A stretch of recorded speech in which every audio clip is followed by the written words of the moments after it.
It's that time of the year again. I come with a message.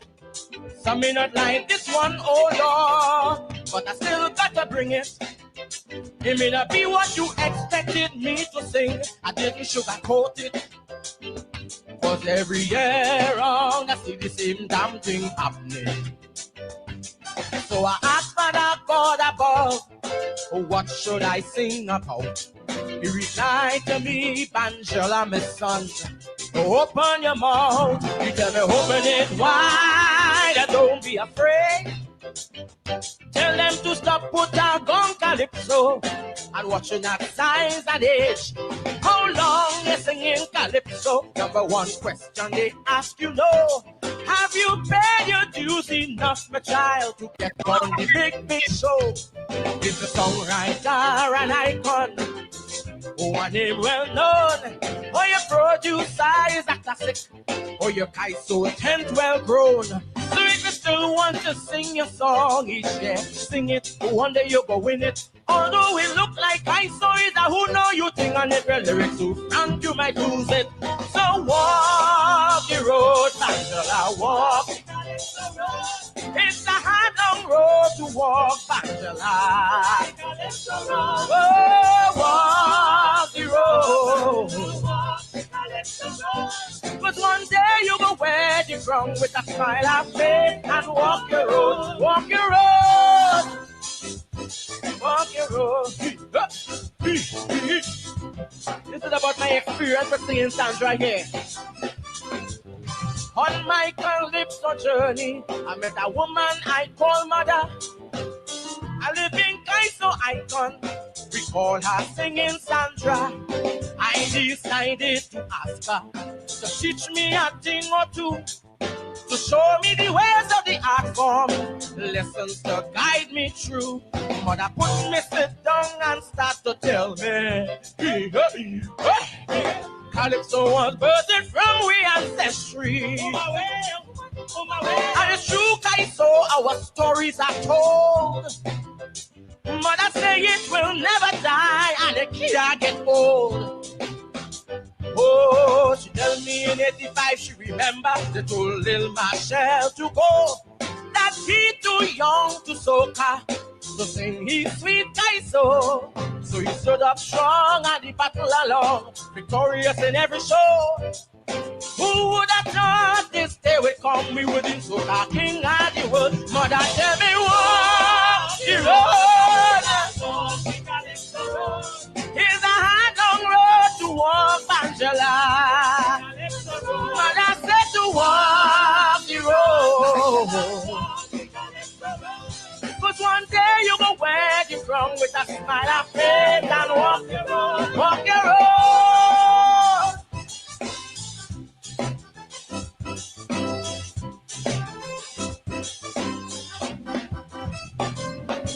Just like the road of life could leave you with bruises and bumps, this pathway of Calypso, it got a lot of hurdles and humps. It's high and low, to and fro, I said that twist and turns. But your biggest obstacle will be some people. This is a lesson I learned when I start my journey. Some claim to love me to death, but that was only until they start to perceive my skill as a threat. Some label me and now come, and on me they try to look down. But they may know I live in Calypso since the age of 7. I observe individuals who say they support me strong, suddenly make a big turnaround. Now they're trying to waste me down. So I don't get high on supporters who lose sleep on detractors. But just like life, Kaiso is a state full of endless actors. So I go walk. It's a hard long road to walk, Angela. Oh, walk. Oh, Lord. One day you go wear the crown with a smile of faith and walk the road, walk the road.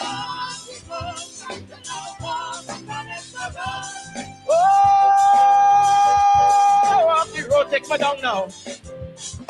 Say Since I show love to Kaiso and Calypso embrace me back, the father tell me, oh Angela, keep your focus on track. Remember you're traveling on a road paved by many legends and standing strong on the shoulders and the works of many giants. So make your contribution and let conscience be your guide. Just give them induction in your rhythm so all wicked go step wide. You're a master entertainer, but that's not all that you are. You're a voice of the voiceless, ancestral messenger, wielding the words of truth. Never fear to use that weapon, whether priest upon the prince or pauper, police or politician. Remember that competition and money can't define your truth. Just push on through. Do your do and what is for you is for you. As long as you oh, it's a hard long road to walk, Angela. Oh,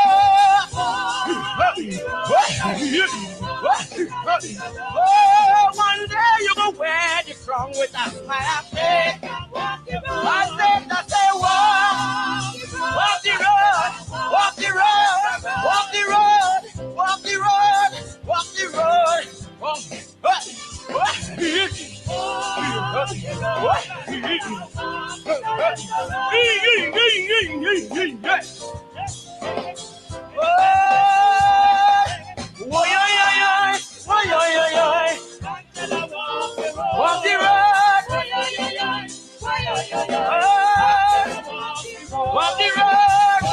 rising power singing Sandra, my dear mother, tell me, thank you.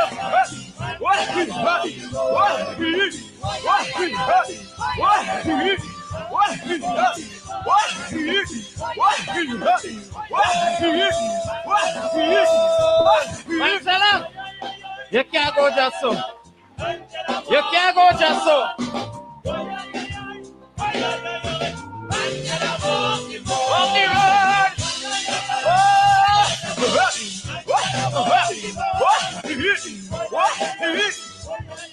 Take me down again. On my Calypso journey, I met a woman I call mother, a living Kaiso icon. We call her Singing Sandra. I decided to ask her to teach me a thing or two, to show me the ways of the art form, lessons to guide me through. Mother put me sit down and start to tell me. Calypso was birthed from re ancestry, and it's true, Kaiso, our stories are told. Mother say it will never die and it can't get old. Mother say in 85 she remember they told Lil Marshall to go, that he too young to soca, to sing his sweet Kaiso. But he stood up strong and he battled along, victorious in every show. Who would have thought this day we come here be soca king of the world? Mother say to walk. It's a hard long road to walk, Angela. Mother tell me walk the road, son. Oh, but one day you go wear the crown with a smile face. Oh, yeah, yeah, you, oh, yeah, yeah, yeah. Thank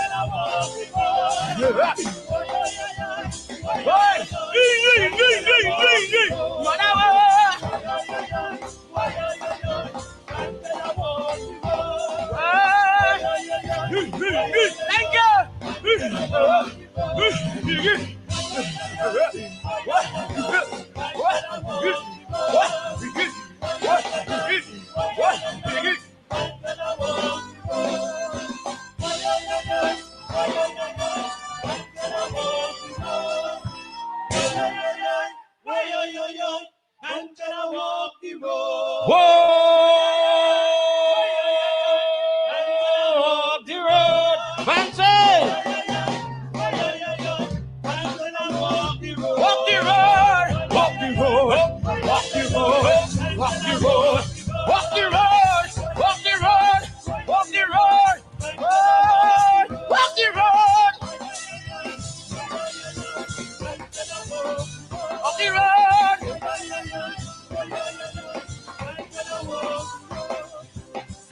show love to Kaiso, and Calypso embrace me back. The father tell me, oh, Bangela, keep your focus on track. Remember you're traveling on a road paved by many legends, and standing strong on the shoulders and the works of many giants. So make your contribution and let conscience be your guide. Just give them the option in your rhythm so all wicked go step wide. You're a master entertainer, but that's not all that you are. You're a voice of the voiceless, ancestral messenger. Wielding the words of truth, never fear to use that weapon. Whether priest upon the prince or pauper, police or politician. Remember that competition and money can't define your truth. Just push on through, do your do, and what is for you is for you. As long as you walk the road, it's a hard long road.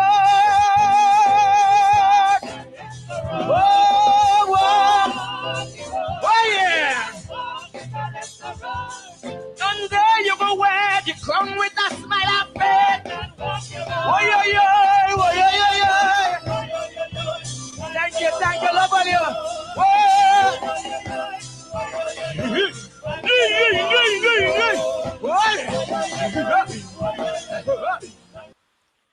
Walk the road. Walk the road. One day you will wear the crown. It was Frederick Douglass who said, some people want to reap the rewards without planting the seed. Power concedes nothing without a demand. Never did and never will. We got to walk the road of struggle. Walk the road. Walk the road of struggle. Good evening to you. One of the young bards of Calypso coming out of TNT, young Bangela, one of my favorites. He was the young king, I think 2 years in run. And I love that. The rhythm of the people. And the young people are taking the music to another level. It's not just the jump and wine thing, as you all notice. It's the message, the messengers. Walk the road. Walk the road. You are not just an entertainer. You're not just an entertainer. You are the voice of the voiceless. And that's what we try to do. We try to give voice to all those whose voice are smothered. And we continue to give voice. Good evening on a Thursday evening. Welcome to Politics 101. It's always a pleasure to have you here with us as we continue to walk the road. We continue to walk the road. The struggle to walk the road. Some of us have been in the trenches for as long as we can remember. As I said, since Noah was a scout, some people say since Noah was in short pants. And we want to leave a legacy of persistent struggle. Frederick Douglass again, power concedes nothing without a struggle. Never did and never will. Some people want it to be over with very quickly. But power concedes nothing without a struggle. Sometimes we get tired. Sometimes we get weary. Sometimes we get frustrated. But we have to get up, dust yourself off, and ready to go again, to confront those who use power in ways that are detrimental to the security and the well-being of our people all over the world. It's good to wake up this morning to the news that the International Criminal Court has issued an arrest warrant for the Prime Minister of Israel and the Defense Minister. We have not talked much on this program about what's happening there in the Palestine. But the genocide continues. The targeting of children, women, old people, all people. The starving, as the ICC says, part of the charge is that starvation is being used as a weapon of war. And what continues to amaze us,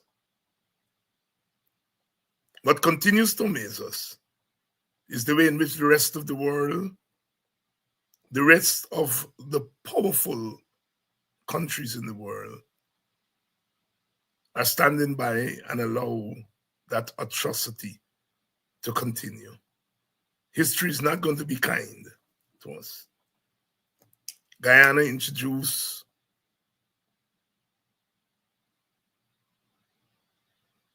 a motion for a ceasefire, and it was vetoed by the United States.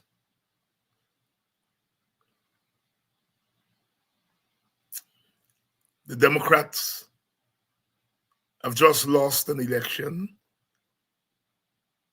and certainly in one state, in Michigan, they may have lost because of Palestinian immigrants voting against them. Yet,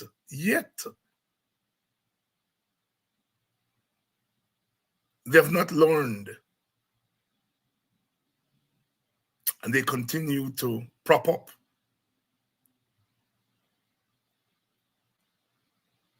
they continue to encourage the mass murder, the genocide that's happening in the Palestine.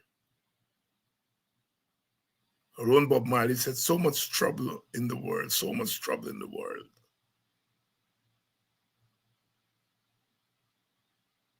So much trouble in the world. Small countries like Guyana must take note, and to prevent our own country from walking that road, the road of senseless violence, the road of genocide.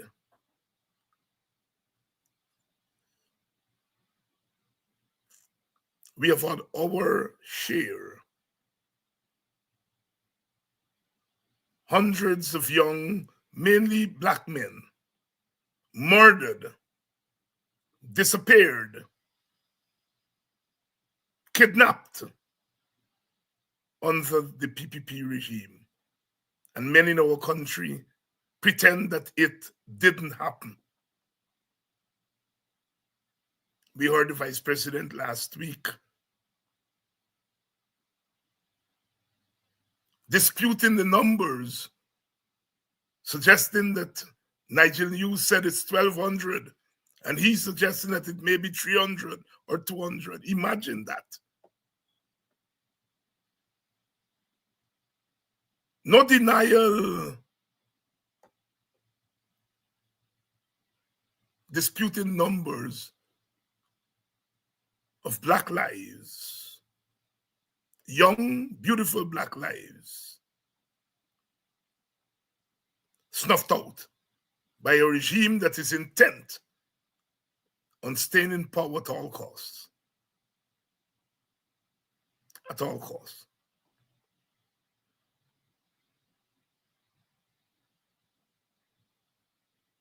Our share of the dooms of the world.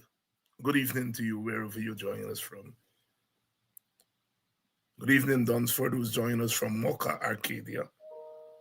Jamal, good evening. Good evening. Good evening. All of you. The ICC should be looking in Guyana.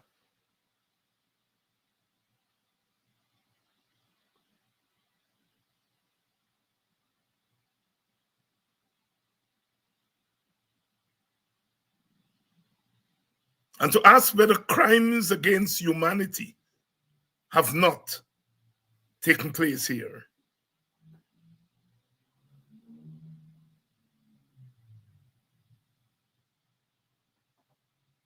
Prime Minister of India, Modi, is visiting.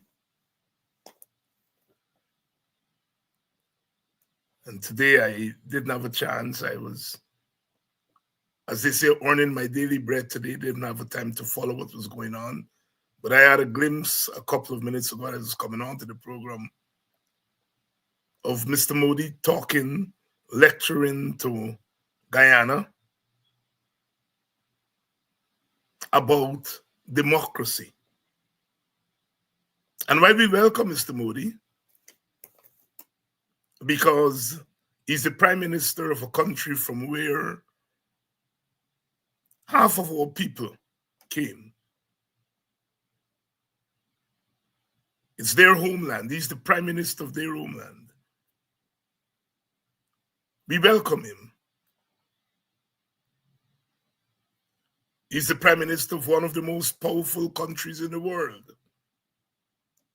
India has a nuclear weapon.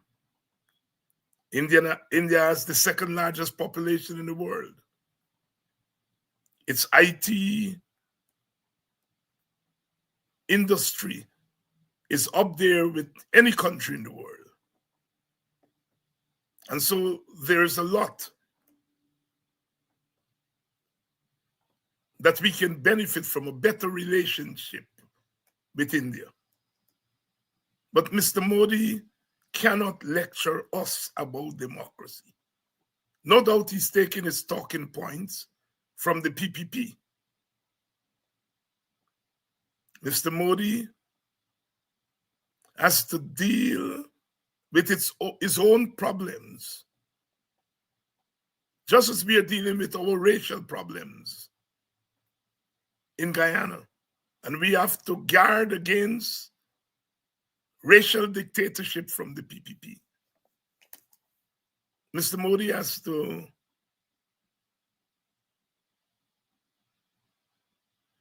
deal with his own problems with Muslims in his country. I understand there are about 200 million of them. Are they treated equally in the Indian democracy? Mr. Modi, we welcome you. But don't come here and point fingers. Do not point fingers at us. Do not point fingers at us. Ethnic groups living in the same place is always a challenge because there is the competition for resources. Mr. Modi, India has not done a good job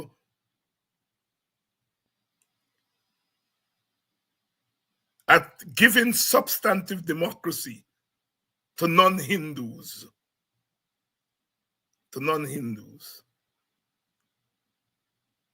You have your own challenges. And don't lecture us.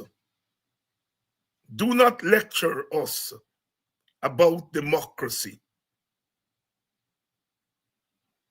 I wanted to get that in.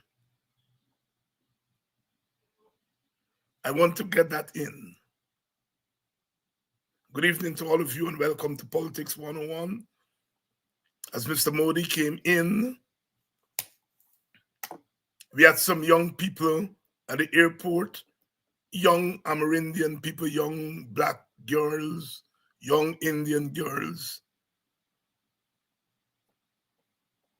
showing Mr. Modi the multi-ethnic nature of our country. But where was the opposition leader? Why was he not part of the welcoming party at the airport?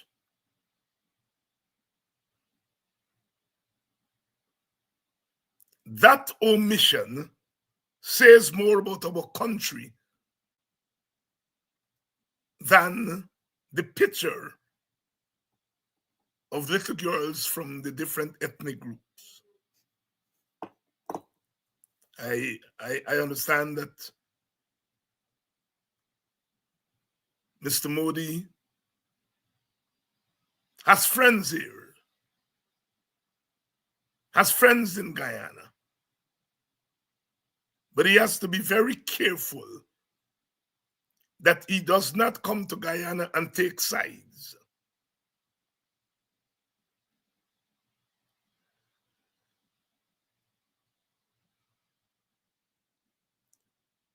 We welcome you, Mr. Modi. We do. We want closer ties with India. We do. We recognize your importance to the Hindus and non-Hindu Indian in our midst. Some people were saying, the spectacle of a Muslim prime minister embracing a Hindu prime minister.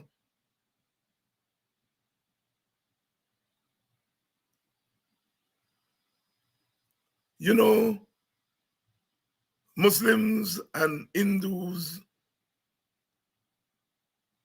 may be at each other's throat in India, but in Guyana, they are not.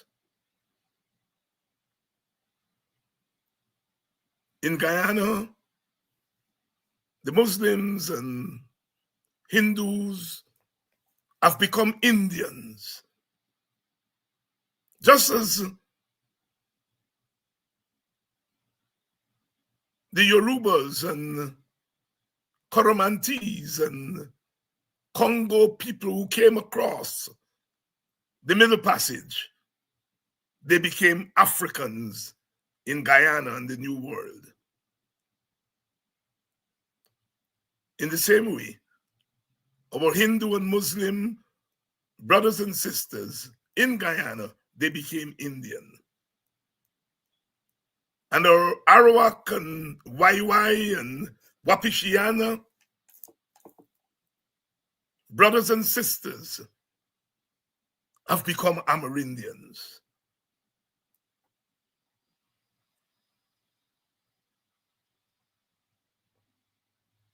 Ethnic groups have merged to become racial groups in America, in Guyana. But of course in the Americas, but in Guyana.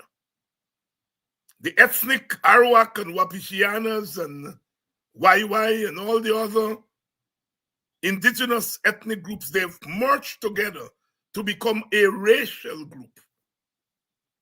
In the same way, as I said, the Yorubas and the Koromantis and the Congos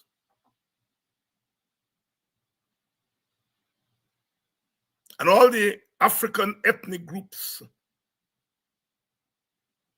they've come to Guyana to become a racial group. Our problem has its origins in ethnicity, but our relations are carried out day to day in a racialized environment. We sometimes use ethnicity and race interchangeably. Ethnicity is culture.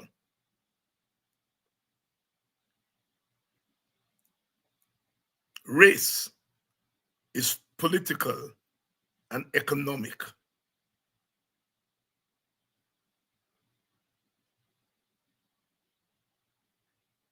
East Indian Hindus, East Indian Muslims, East Indian Christians,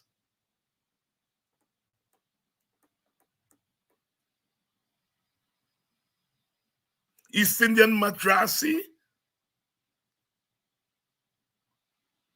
they act similarly as East Indians. African Yorubans, African Congo, African Igbo, African Koromanti,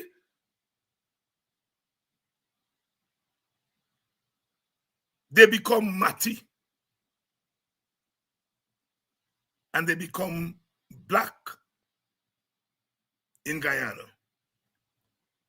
And so do our East Indian blood. We have to understand our reality, because if we don't understand our reality, we get it twisted.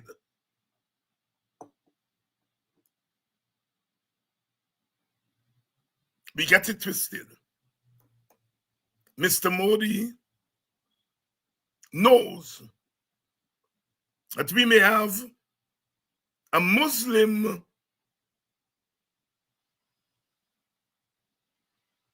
president, but he's a Muslim in faith, but politically he's not Muslim. Politically he's Indian. Many people were telling me, look, you know, I mean, when Ali becomes the prime minister, becomes the president, there's going to be conflict between the Muslims and the Hindus. And I would laugh, you know, because I know better. I know better. There are more East Indian Hindus than Muslims and Madrasi and so on. But in many ways, East Indians of all religious persuasion have become Hinduized. The powerful Hinduism,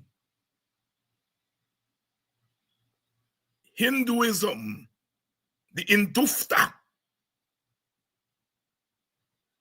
shape their social behavior.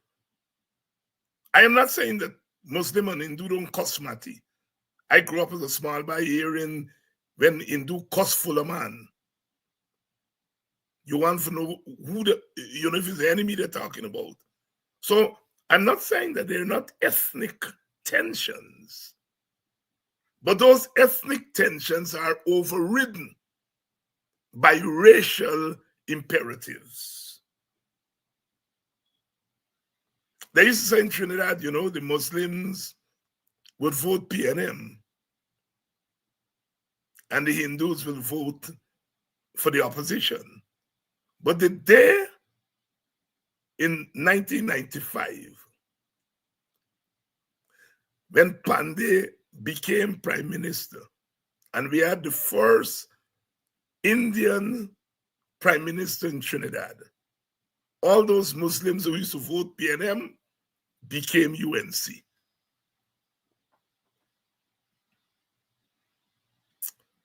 Sometimes some black people play the fool. We are living in a country where people organize their economics, they organize their politics around ethnicity and race. And some people tell us, black people, oh, forget about ethnicity and race. And some of us fall for it.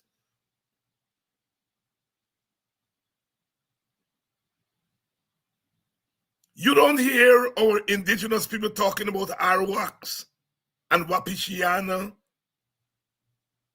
and YY. They talk about indigenous people, and correctly so.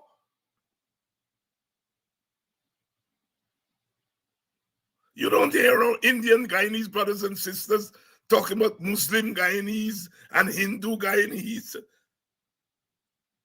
They talk about Indian Guyanese.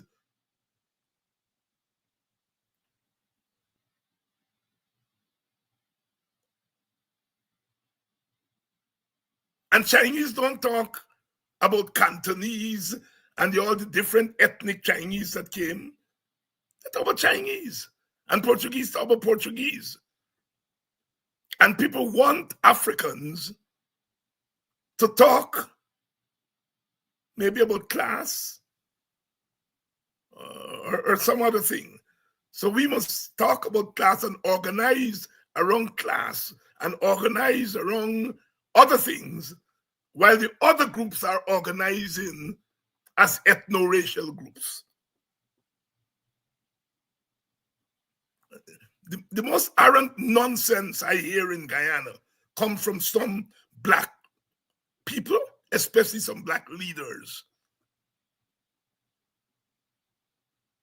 as if they are ashamed to say they're African, or they have to make an excuse.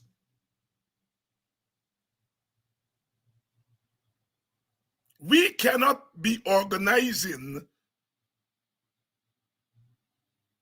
as some thing with no identity, while our brothers and sisters are organizing around their identity, and they have merged their differences into a sameness. As I said, you don't hear about Muslim Guyanese and Madrasi Guyanese and Hindu Guyanese, you hear about Indian Guyanese. Quite rightly so. In a place where competition for resources is along ethnic lines, why do you want to deny yourself the use of your identity?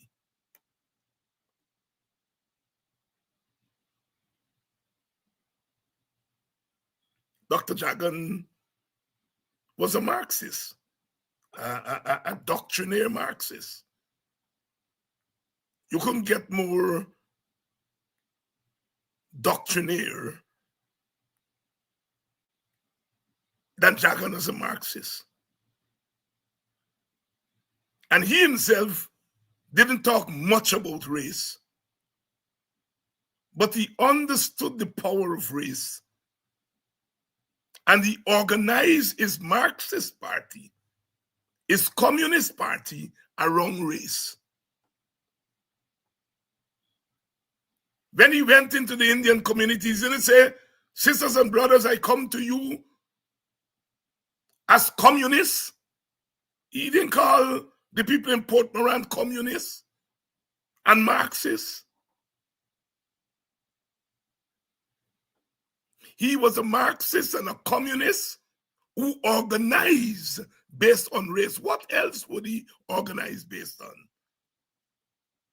The vast majority of Indians weren't communists and Marxists. Their first identity was Indian.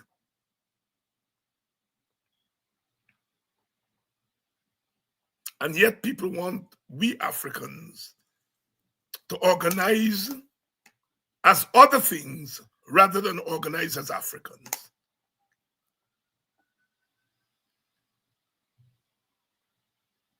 They are working class Blacks, working class Indians, East Indians, working class Amerindians. I don't know if they're working class Portuguese, maybe there are a few. Maybe there were a few working class Chinese, but certainly they're working class Africans and working class Indians and working class Amerindians. But our primary identity is not our class identity. You see, when the society is homogeneous, you go to Europe, and those European societies are mostly white people. Their whiteness is self-evident. So when they're organizing as class. The diversity in the society is not a racial diversity, it's a class diversity. And so they organize as class.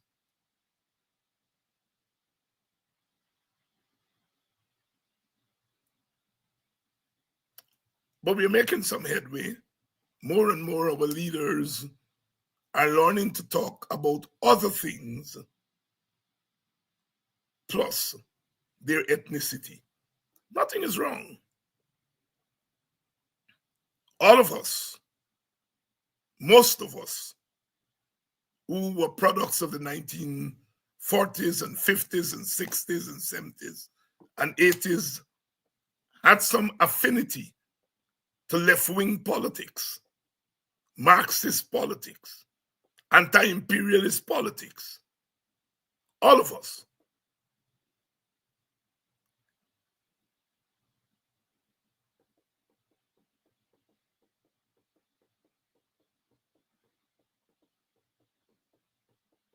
And there are times when we organize across ethnic lines. Ethnicities tend to come together when there is an external threat.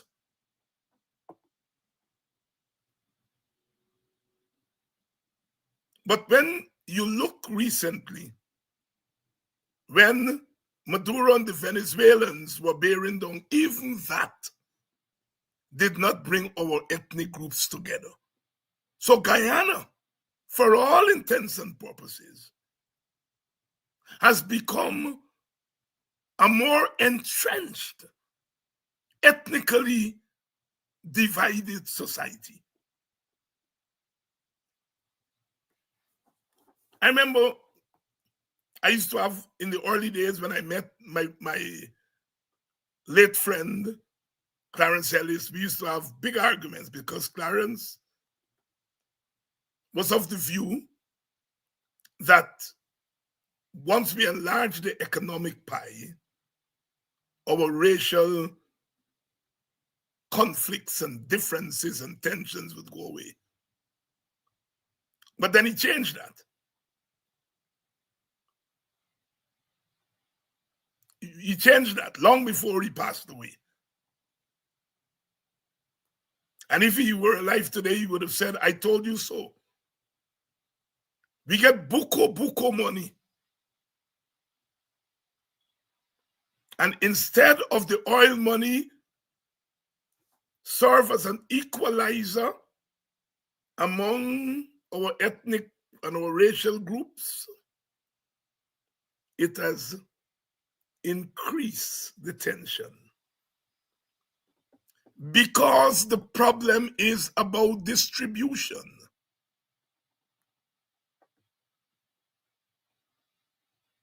You see, people want race and ethnicity to go away, so that when they distribute the wealth in an inequitable way, you will have to tell them you distribute the wealth inequitably among class. And you hear some of our people with that the PPP giving all the wealth to the elite. That is true.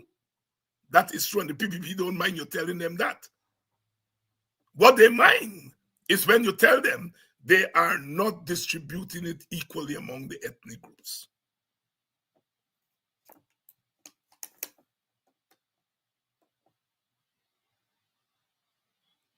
If you look around the world, there are no big fighting between poor people and rich people.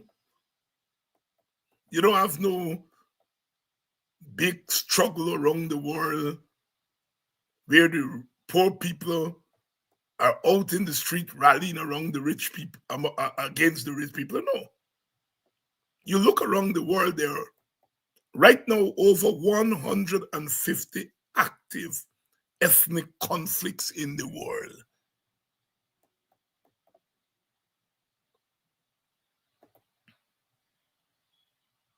The war between Ukraine and Russia may look like a national war between one country against another country. It's an ethnic war between Ukrainians and Russians.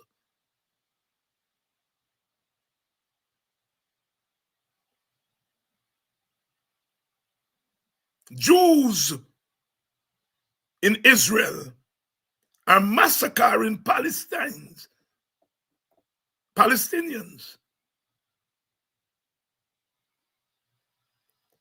And the rich and the poor in Israel, they find common ground against the Palestinians. Every now and again, you may have some of the young people, standing up and so on. But then they find a way to come together. Ethnic solidarity. We cannot solve our ethnic problems in Guyana by ignoring ethnicity. We have to confront it. We have to confront it. We cannot pretend that we don't have an ethnic problem. We do.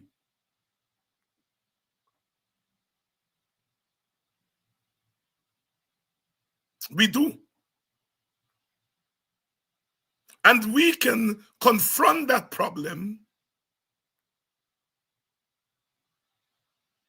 and neutralize it to some extent. It's never going to go away, but it can be neutralized. We are not going to neutralize our ethnic problems in the ballot box. Forget it. Ballot box is about power. And when it comes to power,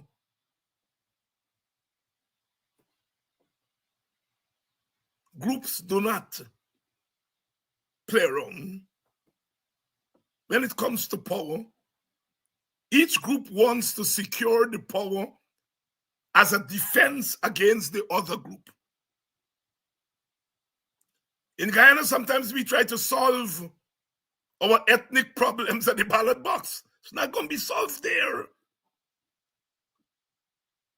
You have to use the ballot box as the means to the larger end of neutralizing our ethnic problems. I am being frank. I don't know what I can tell Indian Guyanese now to come and vote for opposition parties. I do not know what argument I can make to them. I can tell them, well, look, you all are feeling the squeeze because the PPP is giving money to the ethnic group, to the elites, and they don't give the working class any. Go tell that to a sugar worker. And the sugar worker will say, the PPP is given to Gaisuco. Gaisuco employs workers. So why are you coming and telling me the PPP is not giving me anything?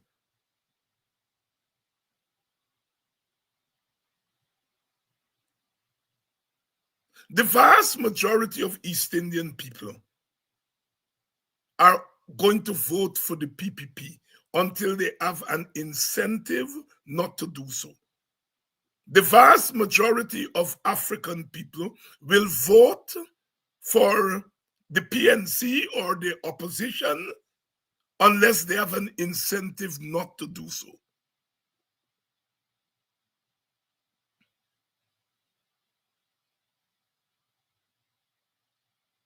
There was a time when the vast majority of Amerindians voted for the United Force. Amerindians joined forces with the Portuguese to empower the United Force. And every now and again, some Amerindian come along.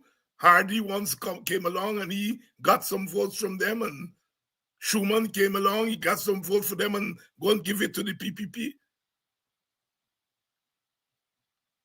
But it is not true that Amerindians don't appeal to their ethnic identity.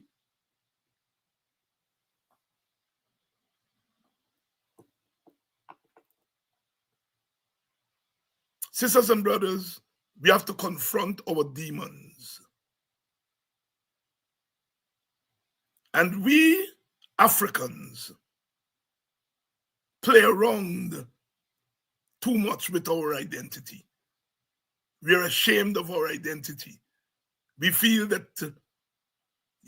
our identity, that come a time when Africans had lost faith and didn't believe that an African could have won an election when Granger came in and won.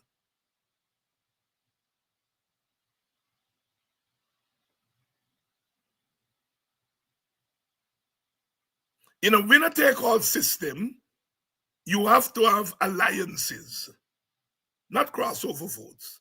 Alliances. Alliances.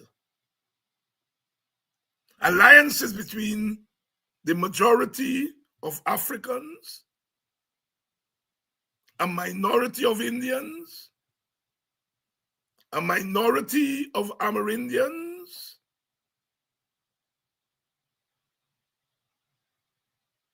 alliances, not crossover votes.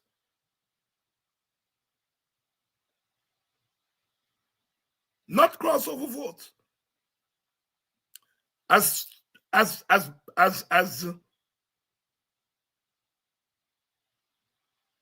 stupid as some people think Trump is, note what Trump did. He went to white people and he spoke to them as white people. He recognized that they were black youth, black males, not black youth, black males who were wavering, and he went to them and he tell them what he think they want to hear. He went to Hispanics, cuss them one day, tell them they're shit all, but then he went to them and tell them about immigration and their brothers and sisters coming in to take away the thing.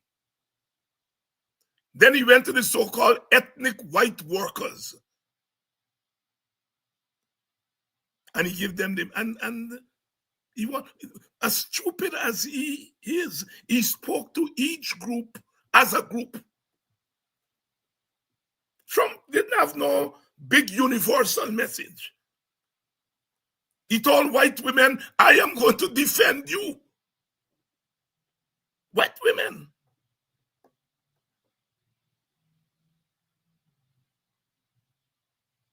He got 54 to 56% of white women vote. While the Democrats were talking about abortion, rather than speaking to white women as white women, they were talking about a universal abortion that all women. I learned my lesson, years and years ago. I worked for NARAL, the National Abortion League, I think is what is named, the largest pro-choice organization. I worked for a few months for the chapter in Maryland as an organizer. And they sent me to the black community to organize black women to come into NARAL and on the issue of abortion. I knew at that time that it was foolish, but it was a job. But I went. When I went into the black communities in Washington, D.C., the women tell me, brother, we don't want to hear about abortion. If we want to have abortion, we know what to do. We want to hear about jobs. We want to hear about child care. We want to hear about proper schools. I had a sense,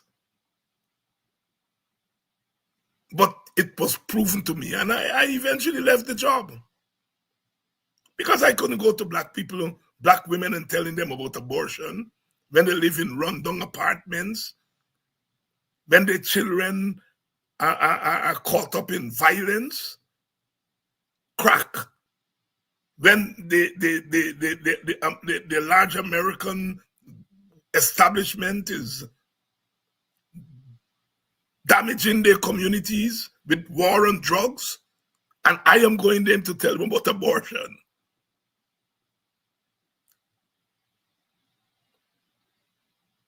And that is what people are trying to tell me, David, you got to talk to people about multiracialism.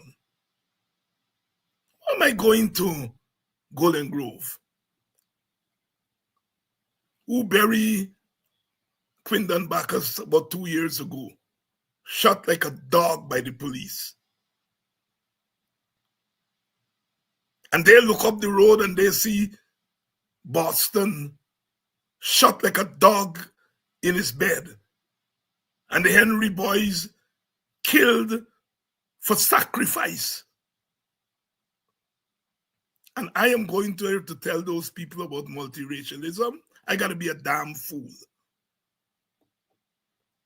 They see nothing multiracial about police brutality and police killings. The police brutality and police killing are racially targeted to African Guyanese. What am I going there to tell those people about multiracialism? That in their day-to-day life, there's nothing multiracial about their existence. They left Golden Grove and they go up the road to Enmore. And their roads are bumpy, big hole, and they go over to Enmore and they say, nice paved roads. Is there anything multiracial about that?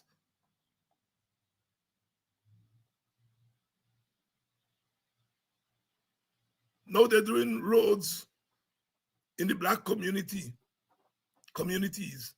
You know what they're building? Some little concrete strips. If you veer a little bit, you're gone off. Little narrow thing. Not even one car can drive properly on them things.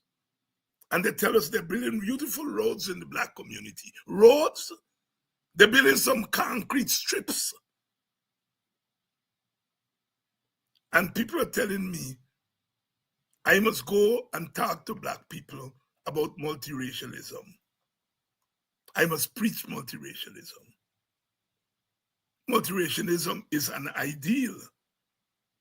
Multiracialism is something we aspire to. Multiracialism has to ultimately be the solution to our country's problems. But I can't go when people are being beaten up as a race and tell them about multiracialism. The Amerindians in the interior, they see East Indians and powerful East Indian men and maybe African men going into the communities and raping the little girl children in ways that they don't go into the Indian communities on the coast and the African community on the coast and rape their girls. It's as if they have a license to rape Amerindian girls. And I must go to Amerindians and tell them about multiracialism. There's nothing multiracial about rape. Yes, I'm not saying that Africans don't get raped, African women don't get raped. They do. I'm not saying that Indian women don't get raped. They do. But Amerindian women seem to be easy target for these men. And so therefore, rape has a kind of racial face. And people want me to go and talk about multiracialism to people who are being hammered because of their race. It's the backwardness of our politics. They kind of feel good, you know? And I hear that from some progressives. Progressive meaning people who are, their politics are not backward politics, but they get confused between means and end. Multiracialism is an end, an aspiration.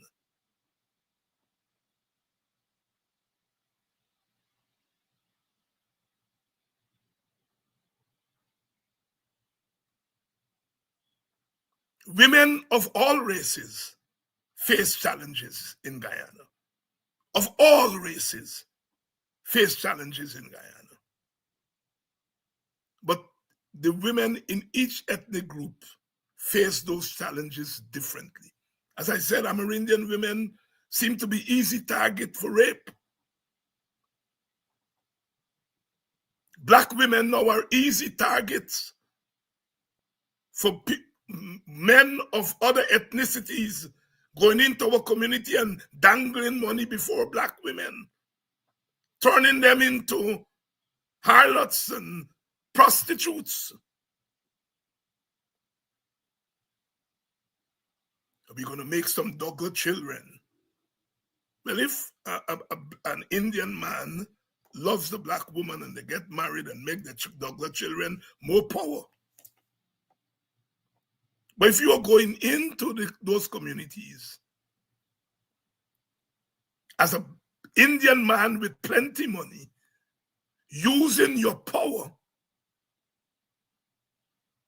to get with black women because of their economic powerlessness, you are no different from the slave masters who used to go down in the stables at night and pick those enslaved African women and have their way with them. That's happening in the black community, where men, especially Indian rich men, they got these little black boys and they send them to get the black girls for them. It's going on in Guyana. We don't talk about it because somebody's going to get angry if we talk about it. And somebody's going to call you. It's going on.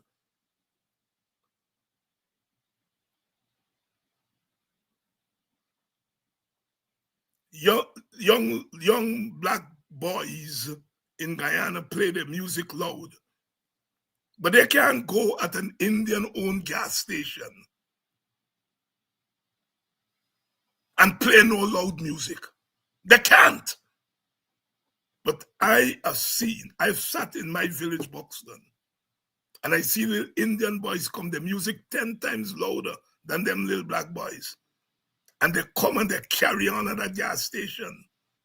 And when the owner go to them and talk to them, they cuss about the black so-and-so and continue playing the loud music.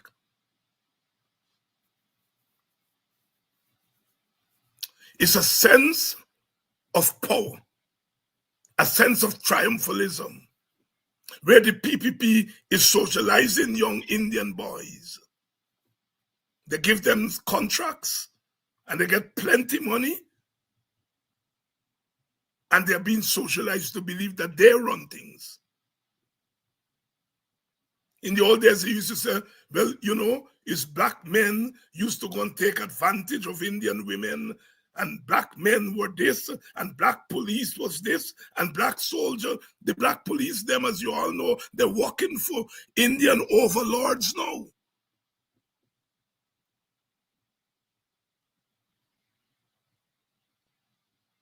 Whenever I have had cause to go in them Chinese supermarkets, black men with long gun in front.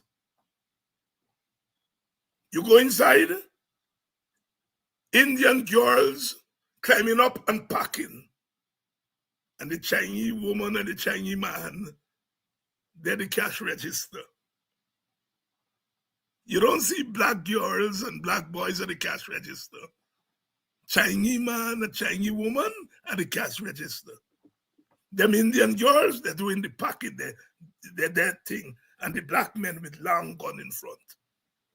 That's what we are socializing in Guyana. The black man is the hooligan, the Indian girl as the little maid, and the Chinese man, money. And when you go to the Indian stores, the Indian at the cash register, the black man with the gun in front, and black girls packing. And more now you're seeing Amerindians. Girls are now in the packing business, packing up. Those are the reality in our Guyana. And so don't tell me this nonsense about everybody suffering, all races suffering. Yes, all races suffering, but they're suffering differently.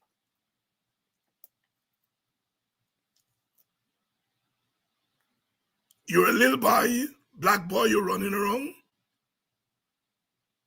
and you see in front of them Indian store and Chinese store, black man with long gun. What are you being socialized to think about the role of black men? You socialize to think that black men are watchmen and security guards.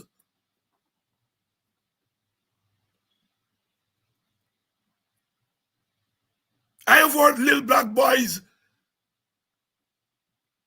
saying that they want to be a security guard because you get to carry the pow-pow.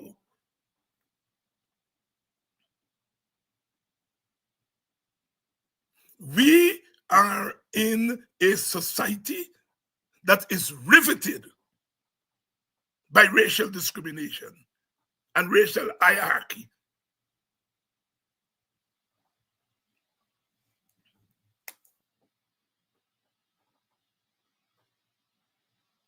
Yes,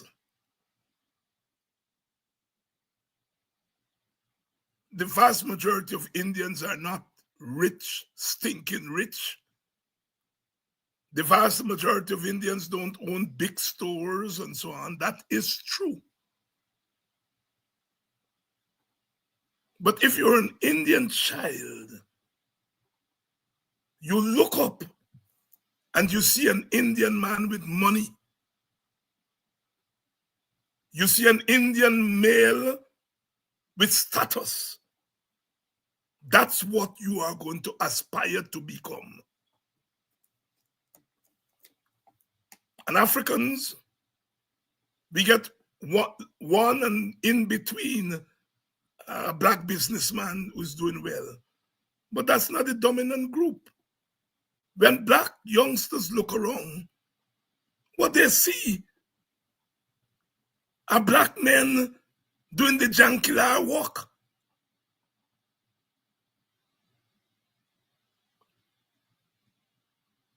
Teachers now are not what they used to be. My generation, you look up, you want to be a teacher. When you look up now and you watch in the black community, you watch a teacher who working for next to nothing. You don't want to aspire to be a teacher. You don't. They pauperize our black workers.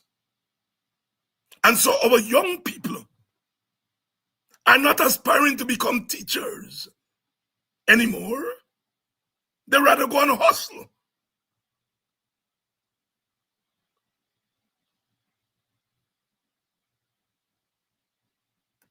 Jack Dio and the PPP are socializing young African men to be small, freak entrepreneurs. 1 million, 2 million. What entrepreneur you can become with $1 million contract?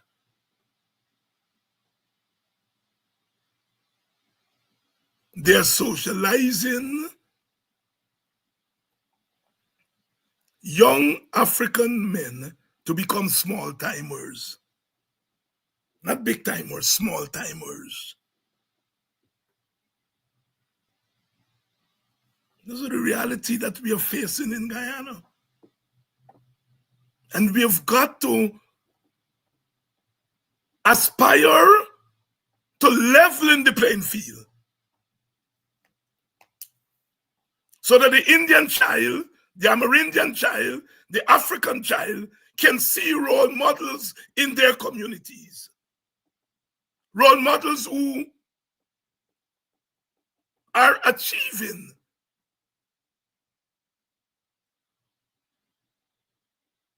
When you look up in the black community and you don't see businessmen and women big making good money, you don't see your teachers living good, then you are looking across to the other side for role models.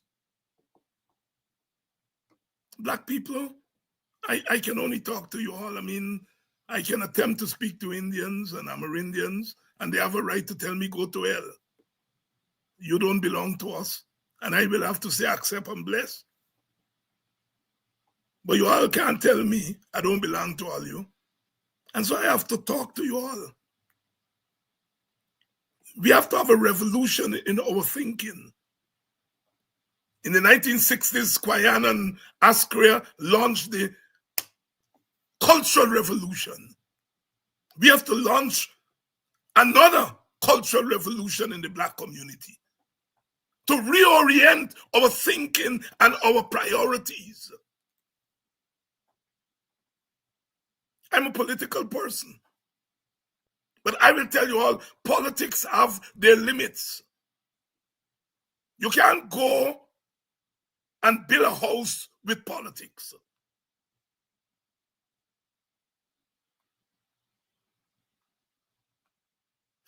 What you can do is use the politics to empower you so that you can build a house. We in the Black community seem to believe that politics is an end in itself. It's not. It's a means to an end. We have to demand from our politicians who we are giving our votes to. Don't come and tell us about inflation. Keep that for your economic thing. Don't come and tell us about one size fit all. Come and do for us.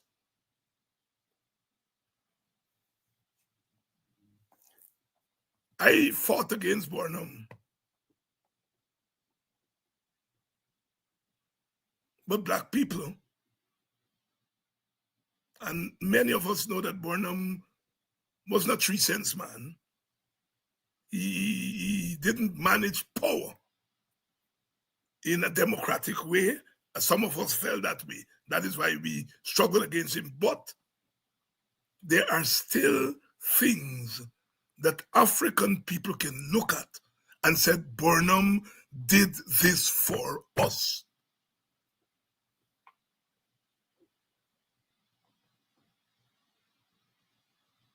And our modern politicians have to learn that. They have to learn that you can do for the country and still do for your voters.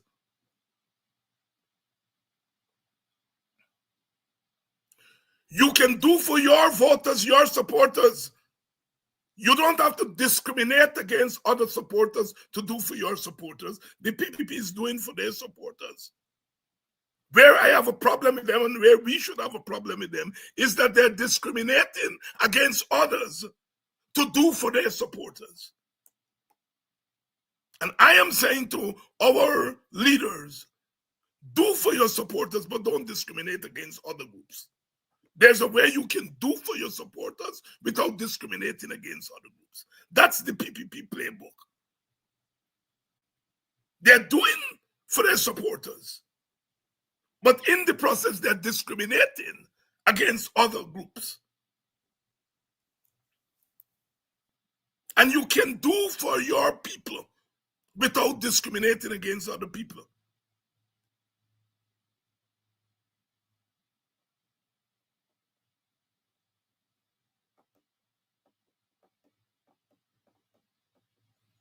That is why we have to search for policies that balance.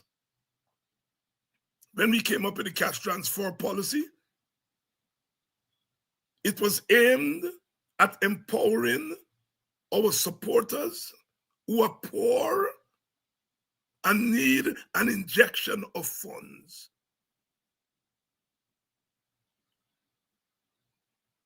But we do it for every family we are proposing to get the families in our support base, who are mostly African families. We give it to all families of all ethnic groups. That is what you call balancing, giving your supporters without discriminating against others. People say target. Once you begin to target, you get into trouble. Look how the PPP doing. They're targeting voters and leaving out vulnerable groups like teenage parents. In a place like Guyana, you do not target groups. You empower groups by targeting everybody. And you look for policies that can do that. And then there are policies that you have to deal with when you come to East Indians. East Indians are in sugar. You have to confront the sugar industry. African people are wage earners. In the public service, they get paid the lowest wage. You have to tackle wages among public servants. Because in that way, you're dealing with the African specificity.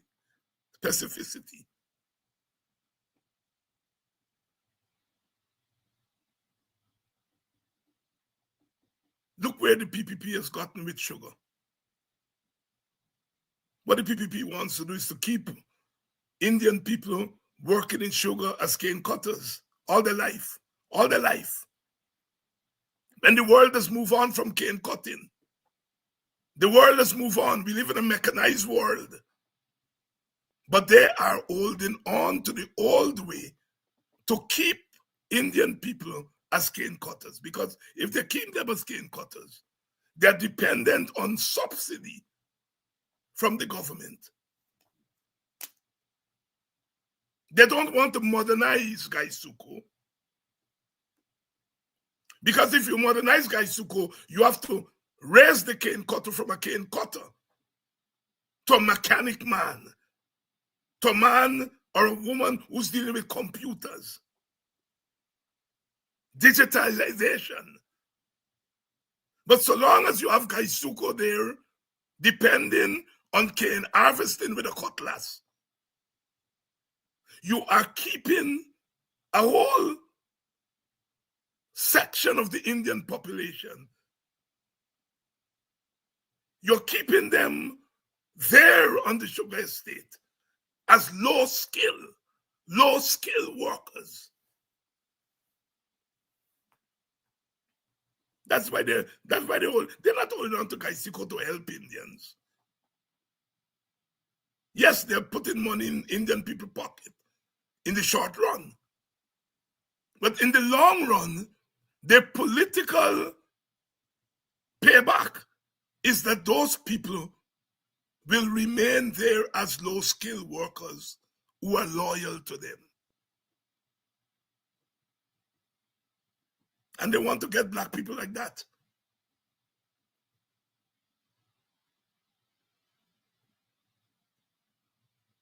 Pay black people starvation wages.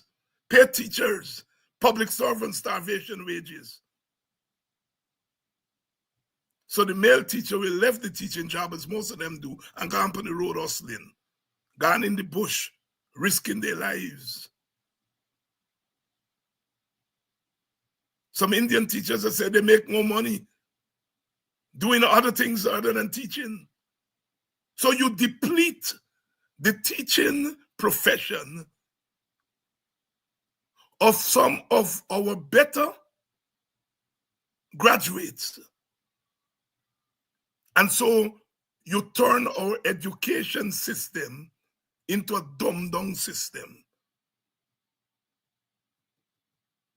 Because to produce good students, you have to have good teachers. And to have good teachers, you have to pay teachers good.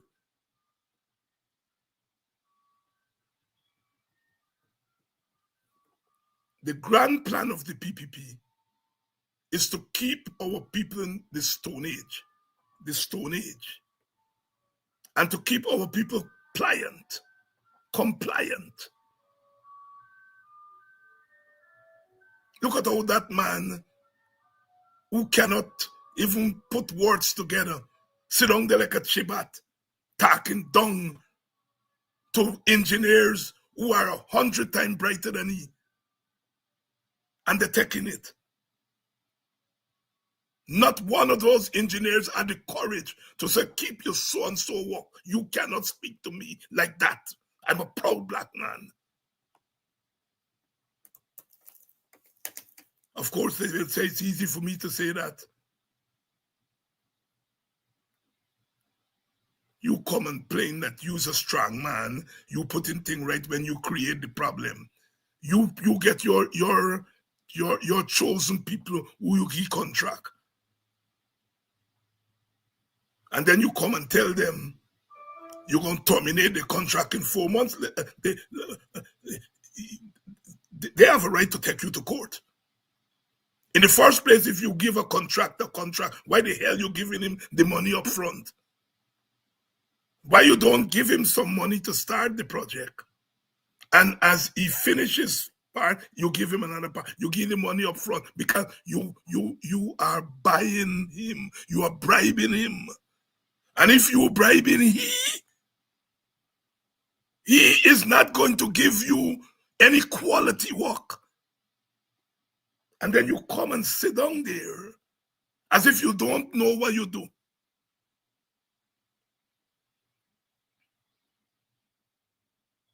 Call people at 5:30 in the morning for say you talking down to them. You can't even talk down to your own family like that. And you got big black men, contractors, small-time contractors, and you're talking to them like in a way you can't talk to your own little son. And they have to take it. They have to take it.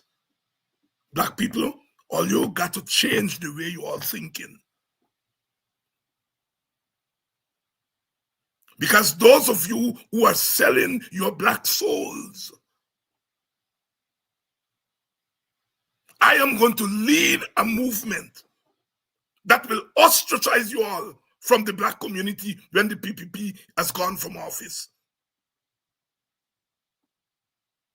We did not come out of slavery, beat slavery, so that our young people today can become slaves. Some of our people can't help it. I understand that. I understand that. But some of you are allowing yourself to be battered and other B words that I can't call on air.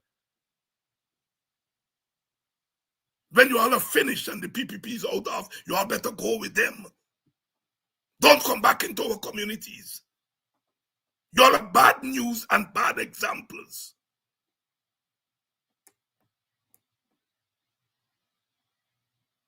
We have to start getting tough with these gangsters in our midst. Because they're the ones who our young people are looking up to. They're the ones who can buy kite at Christmas time. They're the ones who can put a couple of hampers together and give because they're getting the little soup.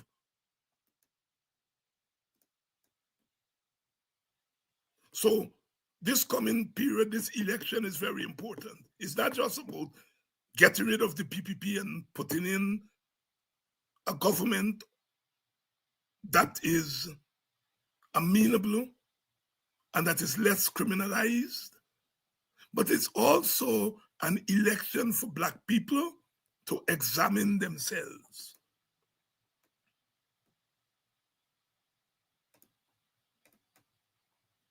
And if and when we have a change in government, the way the Indian government, the PPP, is treating black people, I will stand against our black-led government treating Indian people in that way.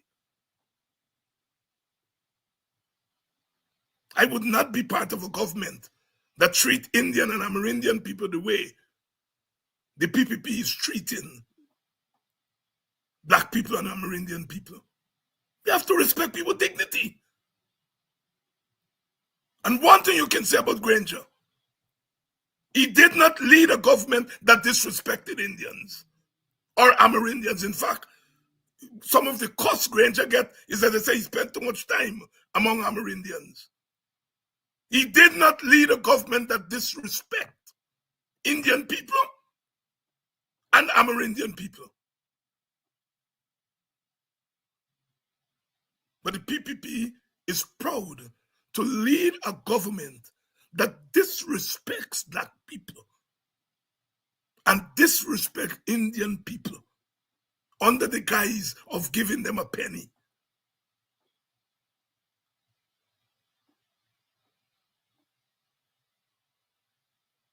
Black people, you all start this cultural revolution. Get our heads right. You see, our Indian brothers and sisters go to the temple and they go to the mosques, and those places socialize them to be good Indians. We go to our churches. Our churches talk about a God that we can't see, we can't feel, we can't touch. A God that is not black. They tell us about a colorless God. When you go to the temple and the mosque, their God is Indian. Shivratri and all the other Hindu deities, they are Indian. And we got black people preaching in church. The problem is not Christianity. The problem is not Christianity. The problem is the Christian preachers. Look at the black church here in the United States. They don't socialize black people for some God who don't look like them. That's why it's called the black church. The black church. But we have black preachers who are telling our people not to be conscious. Telling us about some God in the sky which will make everybody high. I'm quoting Bob Marley here. We black Christians have to start turning the church into a place of liberation theology. You go in a black church in America, they're talking about Revelation. They're talking about Exodus.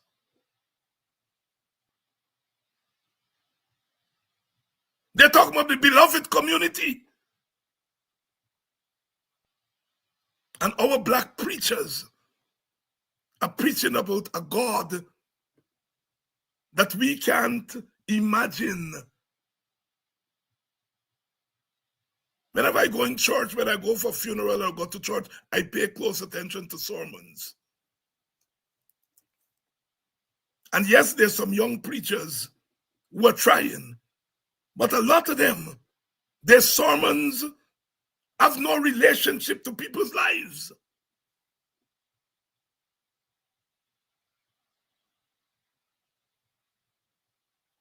The revolution has to start. Bangela, the young man, the young Calypso, he said, walk the road. Your role is not just an entertainer, but to be a voice for your people. Some people say, well, Dr. Hines, why you don't play more Calypso from Guyana? Or you send me the conscious ones, I'm going to play them. Our Calypsonians, jump and wave something. I don't mind that. Because we got party too. But we don't get the same kind of social commentary in our Calypso that you get from the Trinidadians and Barbadians, and you get from the reggae singers in Jamaica and Antigua and those places.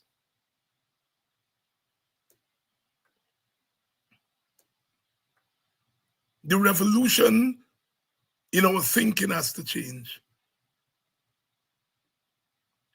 Our Indian Guyanese brothers and sisters, they still have the mosque, the temple, their institutions, which are instilling an Indian consciousness in them. And we black people are reaching for things that don't instill in us a consciousness of who we are. And you cannot define yourself as mango when everybody else is defining themselves as money.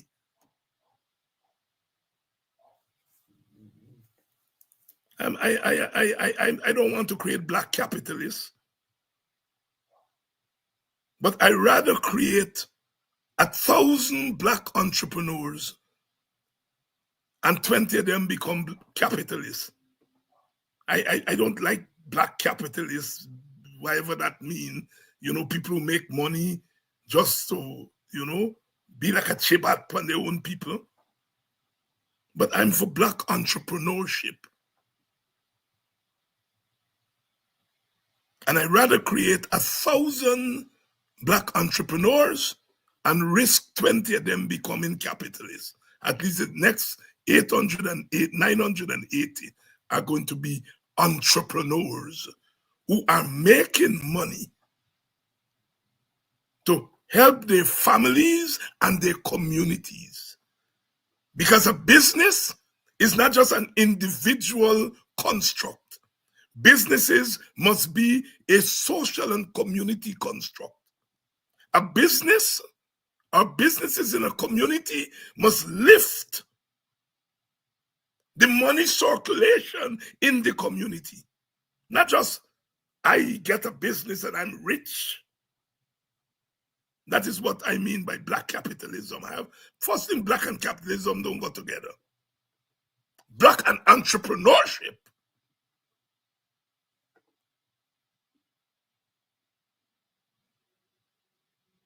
The revolution in our thinking has to begin now. It can't wait for after the election. We must go into these elections as a conscious people, conscious African people.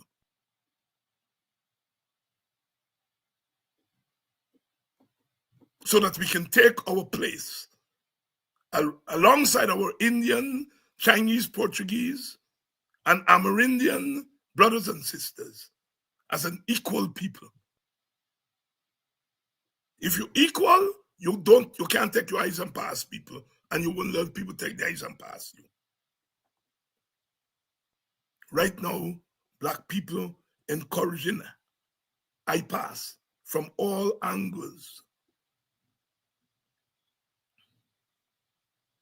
You already see them Colombians and people coming in, taking over Sherry Street and black people pushing wheelbarrow for them. You already start seeing that. Go along Regent Street and see what the black men they do. They live in clat and live in big thing for carrying them store. That's what we have been reduced to. And those people are coming, the Latino people are coming, and we already start pushing wheelbarrow for them.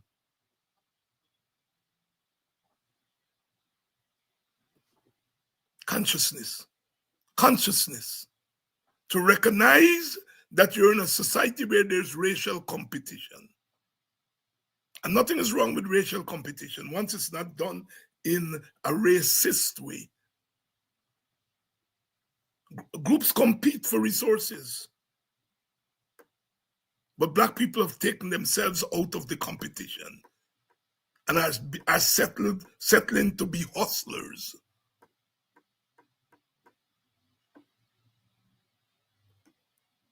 Some of our young people, you know, all they want is a car and a gun. And I understand, because we are not giving them the consciousness. Bob Marley said, in the abundance of water, the fool is thirsty. You get a car and a gun and you tell yourself, you're a big boy. In the abundance of water, the fool is thirsty. While you happy with a fancy car and a gun, people are gunning down your brothers. They're harassing and taking advantage on your sisters, and you're happy with your gun and your car.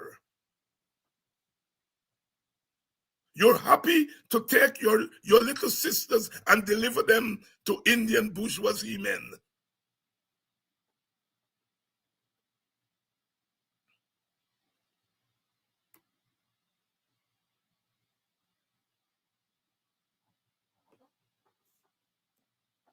Let the words of my mouth and the meditation of my heart be acceptable in thy sight. I will be waging this war. Because if I'm going down with my boots on, and I'm putting on my boots to fight for the oppressed. And the oppressed of the oppressed in Guyana today are people who look like me. It's not that Indian people are not oppressed. At some point, I will direct some of my remarks to Indian people. I will. So don't believe I'm not going to talk to Indian people. But charity begins at home. Indian people have people talking to them. You see, they bring Modi. This is not the first time Modi come here, Modi, Rafi Dev bring Modi here. And carry to the Enmo Mata statue and carry all about Modi. This is not Modi's first visit. Modi come here when he wasn't prime minister. Modi is very familiar with Guyana.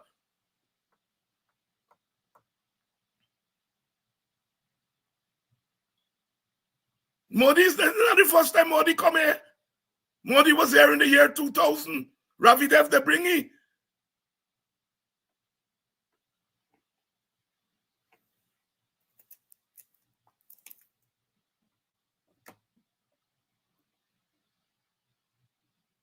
So I'm saying that Indian people have their leaders. Some of the leaders may be leading them astray, but that's not for me to say. It is for the Indians to say, not me. What I will talk to Indian people about is about Indian-African relations, Indian-Amerindian relations.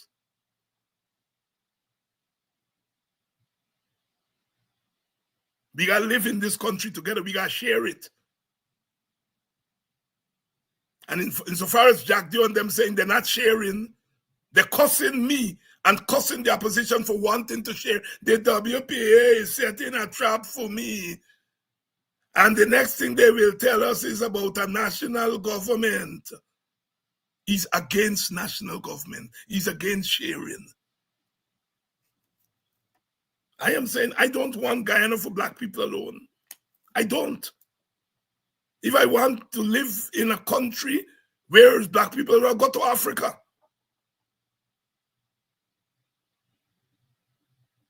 Guyana is a multi-ethnic country. I want black people to live in peace, Indian people to live in peace, Amerindian, all ethnic groups to live in peace. But we are not going to live in peace when one group has a monopoly of economic power, political power, coercive power. That is a recipe for racial conflict. And you can't have development in conflict.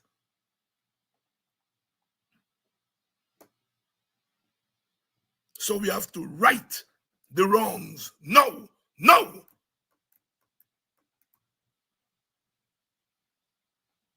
And if we're going to right the wrongs now, we Africans have to step up and stop chatting nonsense and behaving stupidly and trying to be more patriotic than all the other races.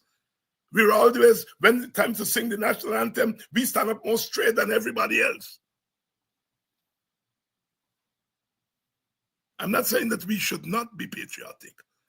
I'm saying you must be patriotic to your country, but you must be patriotic to your race also.